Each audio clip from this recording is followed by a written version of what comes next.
We should put one on. No, but you're also the cop. एक और इधर दे दे। तू इधर से कर ले। इधर लगा हाथ करी इसके हाथ में दो। लगा गुरु। अच्छा दोनों हाथ। चलो। बहुत ओरिजिनल है ये। एक मिनट अकेले पकड़ ले। पकड़ ले।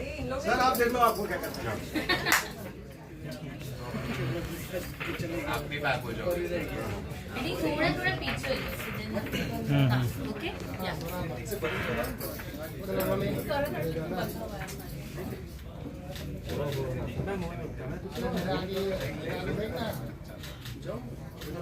ऐसे तो हर कोई पसंद जाएगा।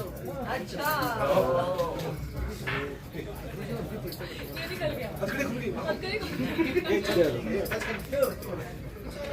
Thank you. मैं आप दोनों से जानना चाहूँगा, कुछ नया लेकर आप हम सभी के बीच में आ रहे हैं, अपने कैरेक्टर के बारे में क्या कुछ बताना चाहेंगे जो कि हम सभी को जल्दी देखने मिलेगा डिज्नी हॉटस्टार पे? हाँ ये नया है, मतलब आई थिंक वो एकदम मास एंटरटेनमेंट टाइप की चीज़ है ये, जो आदित्य दत्त वैसी वाली चीज़ें बनाते हैं। उनके साथ में ये दूसरी बार काम कर रहा हूँ मैं, कमांडो 3 में था मैं उनके साथ अभी। तो उनकी जो सेंसिबिलिटी है वो मनोरंजक चीज़ें बनाते हैं और स्टाइलिश चीज़ें बनाते हैं। तो इस मैंने एक कॉप का रोल किया था, द हार्ड एक शो मेरा आया था, बहुत ही ईमानदार और बहुत ही रियलिस्टिक किस्म का कॉप किया था। तो जब ये स्क्रिप्ट मेरे पास आया, इन्होंने निर्देशन दिया, तो मुझे लगा कि ये एक फिल्मी कॉप करने का एक अच्छा अवसर है, लेकिन मैं इसको कैसे करूँगा मुझे पता नहीं। तो I was interested in that. तो बहुत मज़ा आया, मतलब काफ़ी कॉमेडी भी है और काफ़ी एक्शन भी है। तो हमें तो मुझे तो करते हुए बहुत मज़ा आया था। कि आपको उम्मीद है कि अभी ऑडियंस के ऊपर छोड़ा है कि आप देख लो आपके इसके साथ क्या चल रहा है। ग्रेट। बिल्कुल, आई थिंक ऑडियंस तो बहुत ही हम ऑडियंस के लिए बना रहे हैं सब, और हम कैरेक्टर पिक करने में कैरेक्टर पिक करने में मेरे लिए बहुत ही एक खास बात मुझे इसकी ये लगी कि हर ऑडियंस भी उनसे रिलेट करना चाहता है, जिसमें थोड़ा कॉमेडी हो, थोड़ा ड्रामा हो, थोड़ा एक्शन हो। I think we Indian audience I think उनको बहुत पसंद करती है। तो इसमें सब कुछ है मिला जुला के, इस में हर तरह के इमोशंस, एक्शन से लेके आपको ड्रामा और फन, थोड़ा love story, lot of masala also you will get to see, which is gonna be so much fun. So I think I am sure अभी ऑडियंस को पसंद आए, उन्हीं के ऊपर है, तो we are looking forward to it. Anurag sir को एज अ डायरेक्टर तो काफ़ी ज़्यादा पसंद किया ही गया था, बट इसमें एज अ मेन लीड वो काम कर रहे हैं, तो किस तरह का डिफरेंसेस आपको लगा?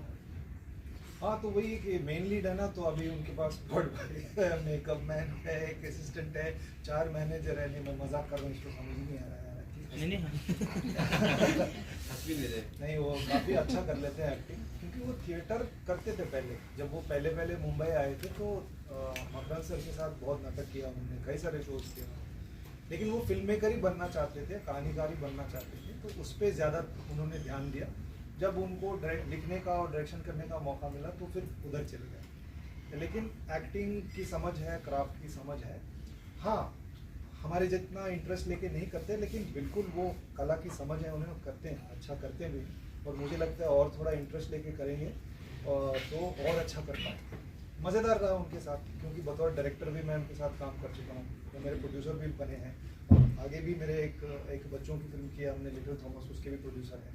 तो एक अनुभव ऐसा भी रहा मेरा कि उनके साथ मैंने स्क्रीन भी शेयर किया और खूब सारी बातें की हमने, क्योंकि डायरेक्ट नहीं कर रहे थे तो बैठ के हम लोग बहुत गप्पे मारते थे और मुझे बड़े क्यूट लगते हैं और दुनिया भर की बातें की हमने। ये अनुभव मेरे पास पहले नहीं था, अब मिल गया।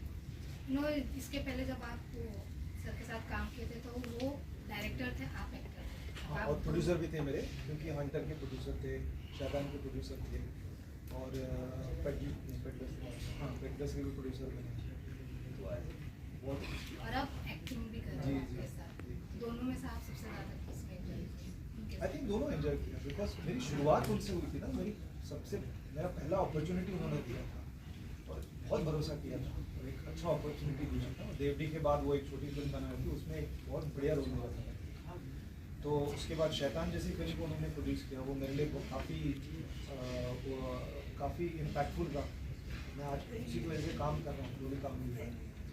तो मैंने वो भी एंजॉय किया, लेकिन ये भी मैंने एंजॉय किया। मैं जानता था कि वो एक्टिंग करते हैं, कई सारे ऐसे डायरेक्टर हैं जो करते हैं एक्टिंग की समझ में। लेकिन वो पहले इतना नहीं करते थे, लेकिन आजकल कर रहे हैं। और उनके साथ बैठ के बात करने का अनुभव ज़्यादा नहीं था, क्योंकि वो पहले वो डायरेक्टर थे, तो फिर एक दूरी भी थी बीच में, तो वो एक अनुभव मेरे लिए खास है इसमें। जो दो लोग आपस में बैठ के, दो क्या कहते हैं कॉलीग्स, दो एक्टर आपस में बैठ के जो बातें होती हैं, वो मैंने किए नहीं थे उनके साथ में, जो थोड़ा बहुत उनको जानने का मौका मिला मुझे। इवन ऐश्वर्या, इसके पहले आप खाकी और स्पेशल ऑप्शन, आपका काफ़ी इम्पैक्टफुल कैरेक्टर रहा है, वो काफ़ी पसंद आया। लेकिन इस बार आपका क्या एक्सपेक्टेशन था कि आपको कैसा कैरेक्टर मिलेगा और लोगों को क्या कुछ नया देखने को मिलेगा? So after doing special ops और खाकी के बाद मुझे खाकी के बाद काफ़ी उस टाइप के रोल्स मिलने शुरू हुए थे। मीता देवी के बाद उषा देवी और सिमिलर कैरेक्टर्स, जो मुझे वो ब्रेक करना था और मेरे लिए एज एन एक्टर बहुत इम्पॉर्टेंट था। तो मैं उसी के उस पूरे प्रोसेस, उसके बाद मैंने मुश्किल से 6, 7, 8 महीने मैंने जितने भी स्क्रिप्ट्स आए थे मैंने उनको पढ़ के मना कर दिया था कि मुझे सिमिलर कैरेक्टर अभी at this point may be I would not like to do it, but I was looking for something like this that what I have performed here, Kiki which is a complete contrast. जो मीता देवी थी वो पूरी देसी थी, ये पूरी glam है, तो ये बहुत ही I was looking for this. Kunal हमारे कास्टिंग डायरेक्टर, उन्होंने मैसेज किया कि डायरेक्टर आपसे मिलना चाहते हैं, क्योंकि उन्होंने खाकी भी देखी है and there was a lot of mention even by Anurag sir. मैंने काम उनके साथ नहीं किया, पर उन्होंने मेरा काम देखा है और काम के थ्रू अनुराग सर अगर कहीं बोल दे कि इनका काम अच्छा है तो लोग उसको सच में सीरियसली लेते हैं, बिकॉज उनका काम खुद का भी इतना वो कुछ भी बोलते हैं लोग सीरियसली ले लेते हैं। No definitely there is no denial. So उसके उनके मेंशन से a lot of in the production also they really like my previous work, तो उस वजह से मैं कहूँगी कि आज मुझे ये अपॉर्चुनिटी मिली। और ये बहुत बड़ी बात है मेरे लिए कि मीता के बाद एक कम्प्लीटली कॉन्ट्रास्ट कैरेक्टर में बिलीव करना कि हाँ ये कर पाएंगी, वो काफ़ी मतलब आई एम ग्रेटफुल कि उन्होंने मुझ में देखा कि मैं उसके ऑपोजिट कैरेक्टर को कर सकती हूँ, और मेरे लिए बहुत खुशी की बात है कि मैंने किया है, मैंने पूरी कोशिश की है। आई होप आप लोगों को पसंद आए और प्लीज़ बताइएगा कैसा लगा। एक गुलशन जी, मैं आपसे, ऐश्वर्या जी मैं आपसे जानना चाहूँगा, सौरभ सर आपके साथ, अनुराग सर है, इस सीरीज़ के अंदर देखा गया जो हमने टीज़र देखा उसके अंदर एक क्राफ्ट आर्ट दोनों समझ में आ रहा है। अगर सीरीज़ बनती है उसके अंदर एक्टिंग के लिए जो होता है अलग अलग जॉनर्स दिए जाते हैं, लेकिन यहाँ पे जो एक्टिंग का जॉनर दिख रहा है कहीं ना कहीं आर्ट और क्राफ्ट पे काम करने वाले एक्टर्स के साथ बनी गई बैड कॉप सीरीज़ है। अगर बात करूँ शूटिंग टाइम की, अगर आप जब प्रैक्टिस करते थे, शूटिंग का जब टाइम होता था, तो किस तरीके का क्राफ्ट और आर्ट्स को लेकर बात होती थी?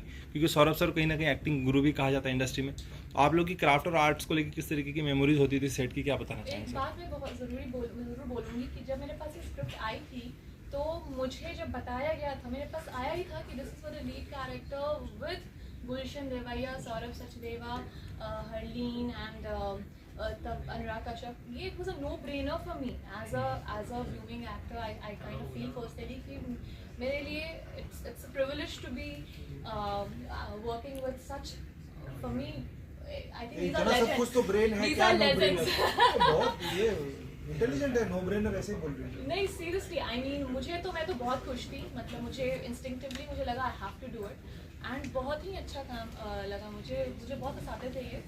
बीच बीच में थोड़ा हमारा डिफरेंट अप्रोच भी होता था कि she has a different approach, बहुत परेशान करते मैं बट बहुत इरिटेटिंग हूँ। नहीं, बट मुझे बहुत अच्छा इनके लगा। लिए There's खास। lot to learn from him and lot to learn from Anurag sir, lot to learn. I have done Saurabh sir's few hours workshop. उसके बाद I have been very fond of him. तो काफ़ी अच्छे मुझे बहुत कुछ सीखने को मिला सोचकर आनंद। साथ में हमारी रिहर्सल्स नहीं होती थी, और सौरभ उनका काम देखा होगा मैंने, क्योंकि सेक्रेट गेम से शुरुआत की थी उन्होंने, तो मैं उनके जो एक्टिंग इंस्टीट्यूट है वहाँ वो बहुत यूट्यूब पे वीडियोस अपलोड करते हैं, तो मैं देखता हूँ, ये सब सुनता हूँ, क्योंकि मैं तो पढ़ा नहीं हूँ ना, तो मैं ऐसे जानकारी मतलब लोगों को सुन के, उनका काम देख के और तजुर्बे से, किताबें पढ़ के ऐसे सीखा हूँ अपना। तो ऐसे लोग जब बात करते हैं तो मैं सुनता हूँ उनको, तो एक आइडिया था कि ये क्राफ्ट के बारे में बहुत कुछ जानते हैं। तो सेट पे पहली बार हमारी एक्चुअली मुलाकात हुई, इससे पहले कुछ अवार्ड फंक्शन वगैरह में हाय हेलो हुई है बस, लेकिन बैठ के ऐसे गप्पे नहीं मारे जाते। And he was very interested in me, मुझे बहुत ये इंटरेस्ट था कि वो क्या है, उनकी ज़िंदगी कहाँ से आए, क्यों आए, ऐसे कैसे आए, उनका क्या तजुर्बा रहा है, उस किस नज़रिए से देखते हैं, उनकी क्या अप्रोच है, वो सब एक जानने का मौका मिला। और उनके लिए भी उन्होंने मेरा प्रोसेस, तो अब फिर कुछ नया आपको दिखता है, हाँ मैं कर सकता हूँ ये, लेकिन क्योंकि वो एक्टिंग ट्रेनर है, वो ये माइंडसेट लेके नहीं आए कि मैं सब कुछ जानता हूँ, मैं आपको बताऊंगा कि आपका अप्रोच क्या होना चाहिए, वैसा बिल्कुल नहीं था। ये very easy to work with, वो अपना प्रोसेस वो खुद के लिए इस्तेमाल करते हैं और इट वाज प्लेजर। वो इंटरेस्टिंग आदमी है, उनके सोच विचार काफ़ी इंटरेस्टिंग है, बहुत जाने माने एक्टरों के साथ उन्होंने काम किया, उनको ट्रेन किया है, तो obviously he comes from a lot of experience. तो मैं ऑब्जर्व करता था कि उनका क्या प्रोसेस है, वो किस रोल को कैसे अप्रोच करते हैं, so that was quite interesting for me. बाकी आपने मेमोरी की बात की, हमारा कुछ जो हमारा विंडो हॉपिंग सीन है, आई थिंक वो हमेशा यादगार रहेगा अच्छा, मेरे वो लिए। मेमोरी, तो बहुत वो तो एक्शन सीन्स में आई थिंक मेरी वो क्या वो कैमरा पे नहीं बोल सकता, वो फट गई थी ना,